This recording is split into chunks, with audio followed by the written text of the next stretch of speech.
श्री कृष्ण गोविंद हरे मुरारे, हे नाथ नारायण वासुदेवो। बोलिए श्री कृष्ण चंद्र भगवान की जय, बोलिए पुरुषोत्तम भगवान की जय। धर्मानुरागी सज्जनों, इस वीडियो में 16वें अध्याय की कथा लेकर के आप सबके समक्ष उपस्थित हुआ हूँ। इस कथा के श्रवण से सारे पाप ताप नष्ट हो जाते हैं, पुत्र पौत्र धन धान्य प्राप्त होता है, भगवान पुरुषोत्तम नारायण हरि की कृपा प्राप्त होती है। इसलिए अत्यंत श्रद्धा विश्वास और भक्ति के साथ आप इस कथा का श्रवण करें। जो मित्र हमारे चैनल पर पहली बार आए हैं वह हमारे चैनल को सब्सक्राइब करना नहीं भूलेंगे। आप अधिक से अधिक संख्या में हमारी वीडियो को अपने मित्रों तक अवश्य पहुंचाएं, उनसे इस चैनल को सब्सक्राइब लाइक शेयर कमेंट करवाएं। यही इस कथा की दक्षिणा आप समझ सकते हैं। यदि आप पिछली कथाओं को नहीं सुन पाए हैं तो इस वीडियो के डिस्क्रिप्शन में अथवा चैनल के प्लेलिस्ट में जाकर आप 1 से 15 अध्याय तक की कथा सुन सकते हैं। आइए आज 16वें अध्याय की कथा प्रारंभ करते हैं। बोलिए प्रेम से वृंदावन बिहारी लाल की जय।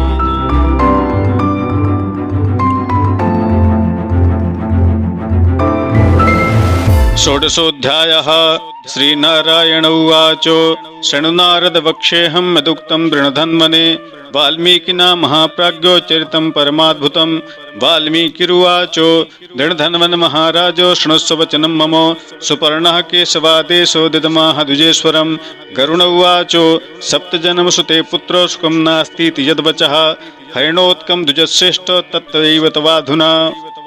श्री नारायण ने कहा, हे महाप्राज्ञ, हे नारद मुने, वाल्मीकि ऋषि ने जो परम अद्भुत चरित्र दृढ़धर्मा को कहा उस चरित्र को मैं आपसे कहता हूँ, उसे बहुत ध्यान से सुनिए। हे राजन, जब भगवान विष्णु ने उस ब्राह्मण से कहा तुम्हें 7 जन्मों तक पुत्र का सुख नहीं है, तब गरुड़ ने भगवान की बड़ी प्रार्थना की। इस ब्राह्मण ने आपकी बहुत तपस्या की है और इस तपस्या के उपरांत भी यदि आप इसे पुत्र होने का वरदान नहीं देंगे तो इस सारे जगत में आपकी सेवा कौन करेगा, आपकी तपस्या कौन करेगा। तब भगवान विष्णु ने गरुड़ से कहा, ठीक है गरुड़, तब आप इसके कष्टों का निवारण कीजिए। गरुड़ जी बोले, हे द्विजश्रेष्ठ, तुमको 7 जन्मों तक पुत्र का सुख नहीं है, यह वचन हरि ने कहा, यह परम सत्य है। फिर भी स्वामी की कृपा से, उनकी आज्ञा से मैं तुमको एक पुत्र दूंगा। हे तपोधन, हमारे अंश से तुमको पुत्र होगा, जिस पुत्र से गौतमी के साथ तुम मनोरथ को सिद्ध करोगे। किंतु यह भी ध्यान रखना कि उस पुत्र से होने वाला दुख तुम दोनों को अवश्य प्राप्त होगा। हे द्विजश्रेष्ठ, तुम धन्य हो जो तुम्हारी बुद्धि हरि भगवान में हुई है। हरि भक्ति सकाम हो अथवा निष्काम हो, भगवान विष्णु को दोनों ही प्रिय है। मनुष्य का शरीर जल के बुदबुदे के समान है, क्षण भर में नाश होने वाला है। उस शरीर को प्राप्त करके हृदय में जो हरि के चरणों का चिंतन नहीं करता वह महापापी है। जो भगवान के चरण कमलों को निरंतर अपने हृदय में स्थान देता है, उनका ध्यान करता है, वह धन्य है। इस अत्यंत दुस्तर संसार में तारने वाले एकमात्र हरि भगवान के अलावा और कोई दूसरा नहीं है। भगवान की कृपा से मैंने तुम्हें एक पुत्र दिया। मन में श्री हरि का ध्यान करके सुख पूर्वक विचरो और उदासीन भाव से इस संसार के सुखों को भोगो। वाल्मीकिरुवाचो दंपत्यो पश्चतो सद्यो दत्वा वरमनुत्तमं, खगद्वरा हरि शीघ्रं ययो निज निकेतनम। वाल्मीकि ऋषि बोले, गौतमी और सुदेव दोनों स्त्री पुरुष के देखते देखते उत्तम वर को देकर उसी समय गरुड़ पर सवार होकर भगवान हरि शीघ्र ही वैकुंठ को चले गए। सुदेव शर्मा भी स्त्री के साथ अपने मन के अनुसार वर को पा करके अपने घर को आया। उत्तम गृहस्थाश्रम धर्म के सुख को भोगने लगा।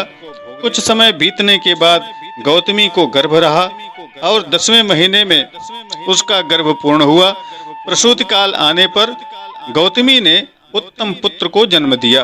पुत्र के उत्पन्न होने पर सुदेव शर्मा अत्यंत प्रसन्न हुए।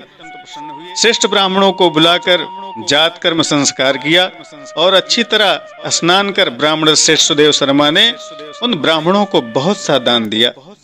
ब्राह्मण और स्वजनों के साथ बुद्धिमान सुदेव शर्मा ने उस बालक का नामकरण संस्कार किया।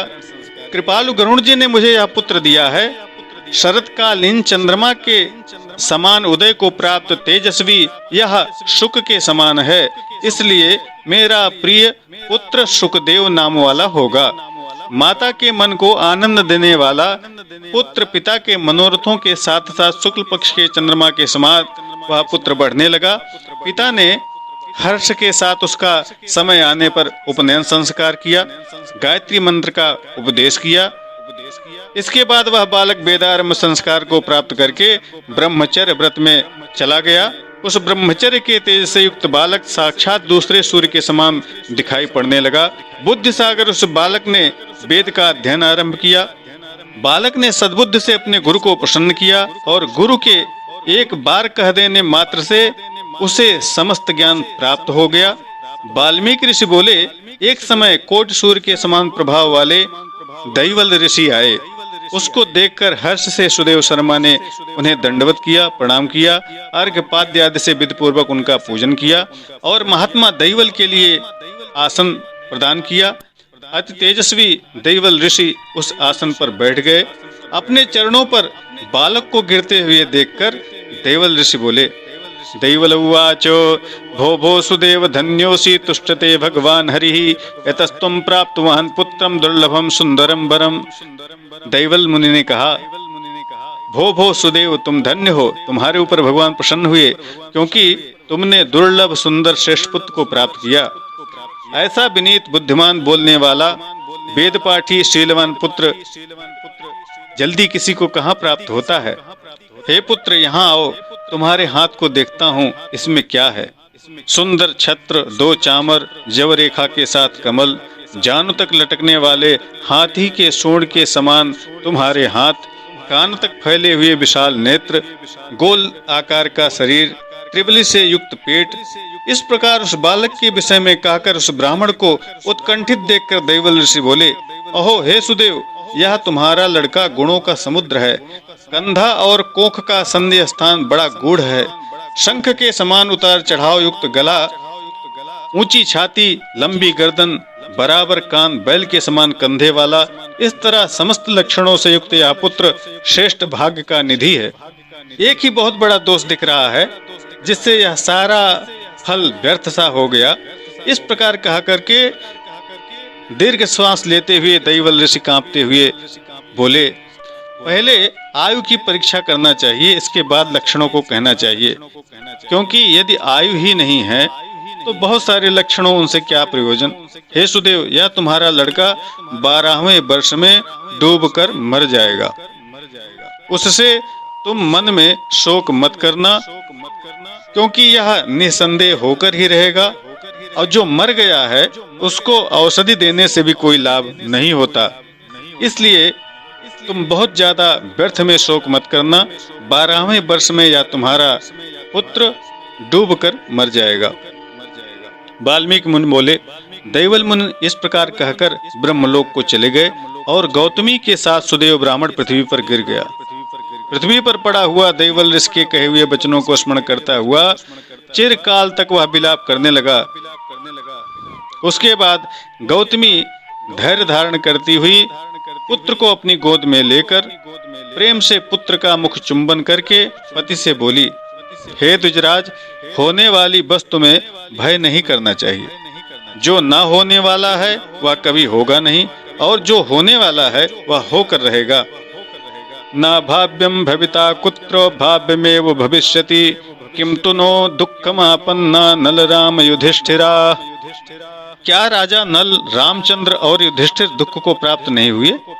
राजा बलि भी बंधन को प्राप्त हुआ, समस्त यादव वंश नाश को प्राप्त हुआ, हिरण्याक्ष कठिन वध को प्राप्त हुआ, वित्रासुर भी मृत्यु को प्राप्त हुआ, सहस्रार्जुन का सिर काटा गया, रावण के भी उसी तरह सिर काटे गए। हे मुने, भगवान रामचंद्र जी भी वन में जानकी के विरह को प्राप्त हुए।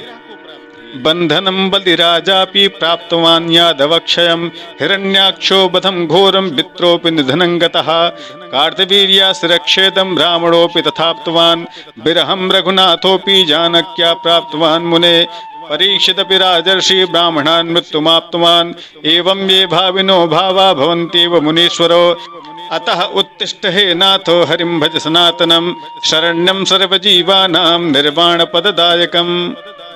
राजर्षि परीक्षित भी मृत्यु को प्राप्त हुए।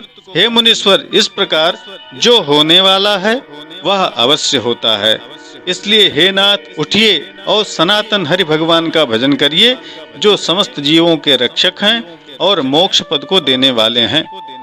वाल्मीकिरुवाचो इति निज वनिता वचो निशम्यो प्रकृतिमुपागतवान् सुदेव शर्मा हृदि हरिचरणाम्बुजं निधाय झटितो जहो शुचमात्मजाध्ववित्रीम्।